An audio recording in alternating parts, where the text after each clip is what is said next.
Hey everyone, hope you're all okay out there, and if not, it's okay. For me, it doesn't matter who you are, what you think, what you believe, what's going on in your life. If you're doing your best to figure out and flow through what is happening with the now, that is okay. Part of the reason I wrote the book Conversation with Your Best Friend is just to create a tone where it's like, just be yourself. If you're an aware human and you're pulling back the layers of the falsehood and you're starting to actually see clearly who you are day by day, that's awesome. And I just want to be here as a friend to remind you that whatever you're doing, you're not alone. I've been there. I've been in all kinds of dark and scary and weird and messed up places.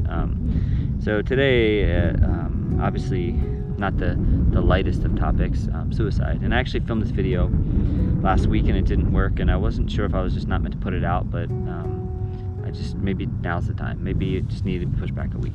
But I want to talk about suicide, my experience with it, friends, people that I've known, what I believe and what I've seen, why people are driven to deep depression and suicide. And again, I'm not a doctor, I'm not a psychiatrist, I'm not here to give you any kind of medical advice. This is really not about that. So if that's what you're looking for, please just turn this channel off and go do something else. Go speak to someone. And if you are seeing a therapist now or you're on medication, again, don't listen to me, because that's not what this is about.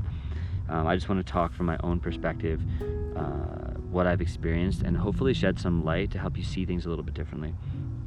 So I've been having some conversations with friends recently. Oh, my butt hurts. Some friends recently about suicide, and one thing that was interesting and starting to become a little more expected, but it was still like, oh wow, when people are able to get vulnerable and honest. Sorry, I just gotta check from outlines. When people are able to be vulnerable and honest, it's amazing what comes up. We were having this whole talk about suicide, and everyone admitted that they've not like necessarily that they're suicidal or they're like have a plan, but that they've definitely thought about it. Especially in the times right now where it's like, what's the point of living? Every day is kind of the same, and like when I'm feeling depressed, like why am I living? What am I really working towards? What really matters? And it's easy to kind of feel empty and alone. In that space. But what's cool is the more we talked about it, the more it's like, wow, the fact that we all can talk about this, we actually share this connection. To realize that everybody that I was speaking with was kind of having some of these thoughts, it's like, oh, this is actually like a very normal thing. Sometimes it can seem like some of these bigger topics, it's like, oh, this person's suicidal or they're crazy or whatever, and it's like, oh, they're like the outlier, we need to like put them away or forget about them or act weird around them.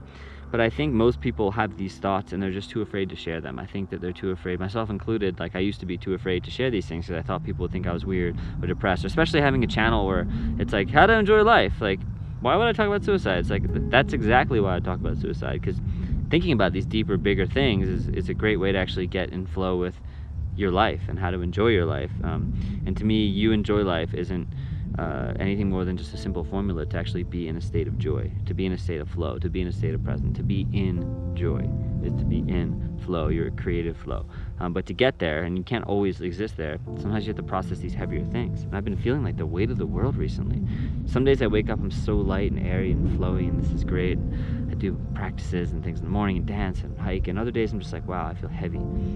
I just need to sit here with these feelings. One of my best friends growing up in high school was an amazing star athlete, and I talk about this in my book. Again, you can click the link below and check it out if you want. But I talk about it in my book because it's a huge piece. It kind of kicks things off to me, and it was a huge shift in my own life. But basically, best friend in high school, amazing star athlete. Him and I got along really well, and I didn't really know why until years later. I kind of never understood, because I played football as well, but I was probably the worst player on the team. I was kind of like comic relief. You come off from a play and I would just like make Seinfeld jokes and joke around. But he and I became super close, and he was one of the first persons I ever cooked for. That's really why I got into cooking, starting to cook for some friends. He was like one of the first people we'd sleep over, and we'd make these I'd make these bacon, egg, and cheeses for him, and it was always exciting. And just after school ended, didn't really do much with the sports thing, tried a little bit and just kind of lost the interest in it. And because our team, we had this amazing camaraderie, and it was the competition, the camaraderie, but there was so much to it, and he just didn't feel that anymore. And I just realized, like, this is my own perspective, I'm not saying this is actually what it was for him, but we did have a lot of conversations, and this is what I saw, and I hope it relates in more of a general. I'm trying to kind of make it more generalized for people, but you go your whole life told that this is your identity, where everything is about sports and winning, and those are the really the core things that matter. And then all of a sudden that's gone and you don't have that anymore, and then who are you? And from what I saw, he just never really recovered from that. He just never really got to a place where he was able to make sense of his life in enough of a way to really like create something new. It was just so ingrained. But such a sweetheart, an amazing person, hilarious, fun, loving. And then maybe about 8 years ago, I was driving home Thanksgiving, and my friend called me to tell me that our other friend, this friend I'm talking about, had taken his life. And it was obviously extremely shocking. And like when that was the first close friend that I ever had experienced that, and it was like this, like your brain can't even fully comprehend it. It's like, what do you mean? He's just gone? And like the sad part is I had spoken to him a few months before, and he actually was on suicide watch. And I guess a lot of people didn't know that. And then he started to do a lot better. And then him and I had some great conversations around life. And it was actually more than it was a few months before that. Then we started talking about life and Buddhism and impermanence and all these things. And I thought he was doing better. And we had this one conversation. He was like, "I feel great. I'm feeling so elevated right now. I'm just like, I'm telling people the truth, and I'm just like breaking out of all these things." And I was like, "That's amazing." And then I didn't speak to him for a few weeks or a month, and then I got the call. And it was just such a shocker. And I did find out later, kind of on a medical level, that there was potentially some switching of medication and dosages that maybe played into it. I mean, who knows? But I've since talked to a lot of people about suicide, and I had someone I used to date that had a family member while we were together committed suicide, and I've definitely dated other people that have been in experiences, and I know people that have attempted suicide. I've never attempted it myself, but I've definitely been suicidal in moments, thought about it, considered it, many occasions. And what I've really come through to is that, kind of like my friend, is that in this world it's really easy to feel alone and separate. It's really easy to feel like we have this character and we're supposed to be this person, but it doesn't ever really feel right, because when we feel pressured to be someone that we're actually not, and most of us don't even know who that other person that we can be is, because we're so caught up in who we need to be. We get so caught up in that world that we actually miss the truth of who we are. And discovering who you are, it can be a lifelong process within itself. Peeling back the layers of delusion and falsehood take a long time. But most people get caught and they're like, I need to be this person. I need to get this really good job, and I need to impress people and just show my dad that I'm a lawyer now and I make lots of money, and all these things that we think are going to bring us some semblance of happiness because we're told that's what we need, or we're told that they're going to give us love from our family members who never loved us before, and we're finally going to have all the things we want. But all those things are made up. You can be a lawyer or a doctor or accountant or a bus driver or a gardener or whatever, and you can be happy and you can be all zenned out, or you can be miserable. There's no intrinsic value to any of those things. Getting a degree in something doesn't mean anything. It's how you use it. It's what you do with it. And it's also especially how emotionally capable you are of having your own clear experience of life versus trying to live into other people's expectations. So I think the reason a lot of people get extremely depressed and often get driven to a suicidal place is because life can be a scary place. I mean, look at right now. There's so many things that can be extremely scary and extremely uncertain. I do not personally feel scared. I feel extremely prepared and clear because I went through the death and rebirth process. I've realized that there is only one death, and that the only death that we have is ego death. Once I've killed off the ego, and people might say like, oh, what do you mean, ego, blah, blah, blah. It's like, when I say ego, it's just the thing that I thought that I was. That when I refer to ego, it's like that thing in which you think you are. It's how you identify yourself is your ego. Now, someone could say I have an ego because it's like an identity, and I have no problem with that because I've let it go. Whatever I'm existing as is just part of it. Like, yeah, it's like taking your clothes off is like the ego, and all of a sudden you're naked and you're like, oh wow, I'm naked, this is who I really am. But then to go back in the world, you need to put some clothes on. So I'm aware that I have a character that maybe I play that you see on screen, but I've already killed off that character. I've already dissolved the falsehood of that character, so I can just live in truth.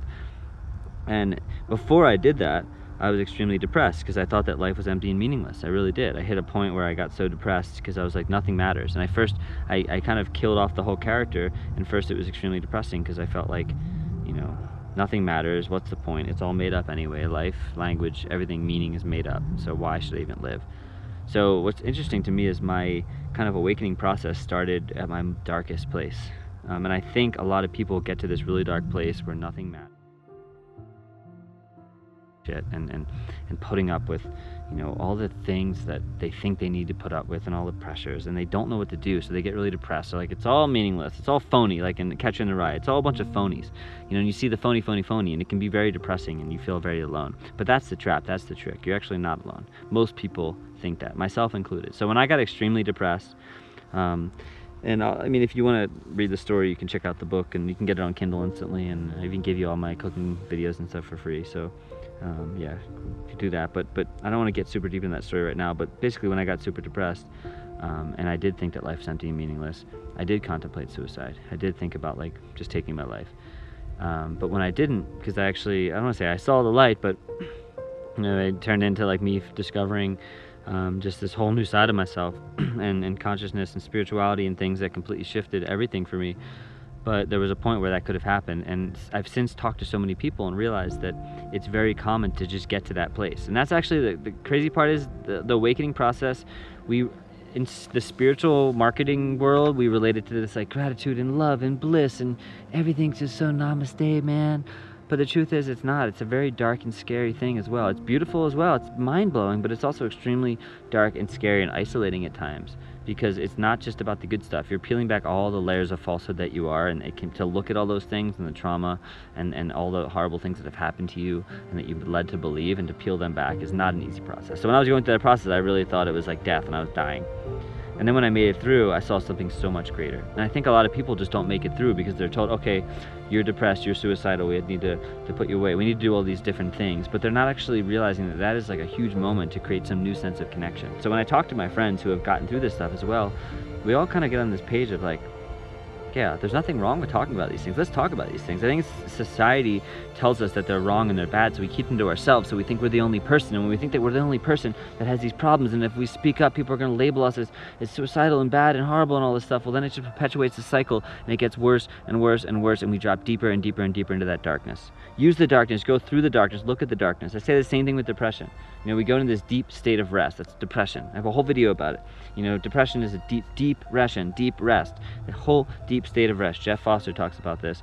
We go into this deep state of rest because we're sick and tired of playing a false character that we've been spending our whole life trying to build up this false ego to be somebody. And then we get so depressed because it takes so much energy to be in the false. It takes so much less energy to be in the flow. When you're in the flow of life, when you've seen through all the delusion and you've broken through this stuff, you're in a state of flow. But before that, it can seem extremely heavy, it can seem extremely sad and depressing, and most people think that they suck and that's just it. But it's like, no, go deeper into that stuff. Don't try to run from it. Go, why are you being depressed? Why do you feel depressed right now? If you go deeper into your life and you can journal, write every day. Anything that I'm struggling on, I just write about. I write what I believe to be true. If I'm in a relationship, I'm struggling with work or something, I just write down what's the struggle, and I write about it, and then I go back the next day and I write about it, and I go back the next day. And what I realize every single day, I keep writing more and more, and all the things that I believe that why I'm stuck, they're all false, and they start to fade away. I'm like, oh, that's not really real, that's just my fear. And then I write more, this is why I'm struggling, that's not really real, that's my fear. And then suddenly you're left with nothing but just truth, and you're like, oh, okay, life is so much more than that. And that's the wild thing.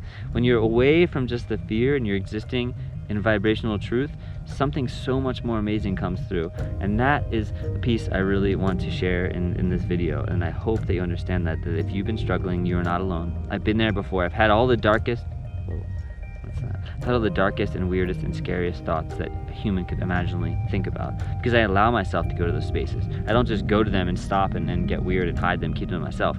I talk about them with friends that I care about. I share them. If you don't have anyone you can talk to, write me a freaking email right now. Just get on, start writing. Even if you don't send it, just start writing to me. Know that you can treat me like in your mind like a friend who's listening. That's why I wrote the book Conversation with Your Best Friend, so you can feel like that, like you're just hanging out with a friend. That's the only reason I wrote it. I don't care about, you know, it's not about making money or fame or going on book tours. I don't want to go on a book tour.